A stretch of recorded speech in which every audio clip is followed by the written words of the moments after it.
संभाजी आरमारचा दिमाखदार 18वा दसरा दरबार विविध क्षेत्रातील मान्यवरांचा सन्मान व गौरव करून साजरा करण्यात आला। परंपरेने भरणारा संभाजी आरमारचा दसरा दरबार मोठ्या थाटात संपन्न झाला। सहाय्यक पोलीस आयुक्त राजन माने यांच्या हस्ते छत्रपती संभाजी महाराजांच्या मूर्तीचे पूजन करून कार्यक्रमाचा शुभारंभ करण्यात आला। व्यावसायिक क्षेत्रात शून्यातून अस्तित्व निर्माण करत प्रेरणादायी यशस्वी ठसा उमटवणारे नागेश हावळे, शैक्षणिक क्षेत्रात यशस्वी वाटचाल करणारे प्राध्यापक शिवाजी शिंदे, सोलापूर आयटी कंपनी स्थापन करत वेगळी वाट चोखळणारे सुमित कुडल, आरोग्य सेवेत सेवाभावी वृत्तीने अनेक रुग्ण आणि नातेवाईकांच्या मदतीस सदैव तत्पर असणारे आरोग्य सेवक शिवभक्त बसवराज कोळी, तसेच मोडकळीस आलेली शाळा उभी करत पटसंख्या वाढ करून ग्रामीण भागातील विद्यार्थ्यांना शिक्षणाच्या प्रवाहात आणणारे श्रीकांत व शुभांगी काशीद या शिक्षक दाम्पत्यांचा त्यांच्या कामगिरीबद्दल सन्मान चिन्ह देऊन सन्मान करण्यात आला। प्राध्यापक डॉक्टर चंद्रकांत चव्हाण यांचे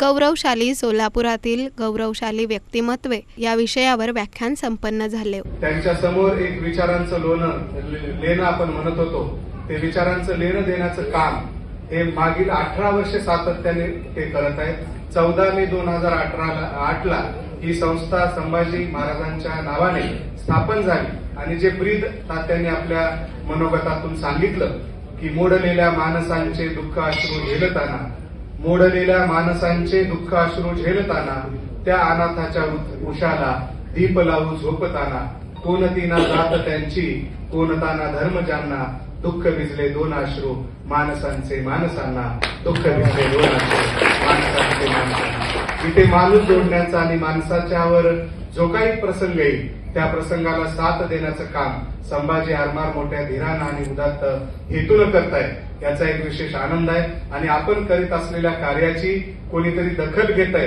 हा एक मोठा बहुमान मला वाटतं समाजामध्ये आज रुजलेला आरमारच्या माध्यमातून पाहायला मिळतंय। उद्योग क्षेत्रात महान कामगिरी बजावत सोलापूरची मान उंचवणारे महान उद्योजक हिराचंद नेमचंद वालचंद शेटजी, कर्मयोगी पुण्यश्लोक आप्पासाहेब वारद, शेतकऱ्यांच्या जीवनात आर्थिक क्रांती करणारे आप्पासाहेब काडादी, हाजी हजरत खान, स्वातंत्र्य लढ्यातील सेनानी तुळशीदास जाधव, कामगार चळवळीतील योगदान देणारे कॉम्रेड मीनाक्षी साने, कॉम्रेड व्यंकटेश मडूर, आबासाहेब किल्लेदार अशा सोलापूरचा गौरव सर्वदूर पोहोचवणाऱ्या व्यक्तिमत्वांचे दर्शन त्यांनी आपल्या ओजस्वी व्याख्यानातून उपस्थितांना घडविले। संभाजी आरमारचे मावळे व सोलापूरकर या प्रसंगी मोठ्या संख्येने उपस्थित होते।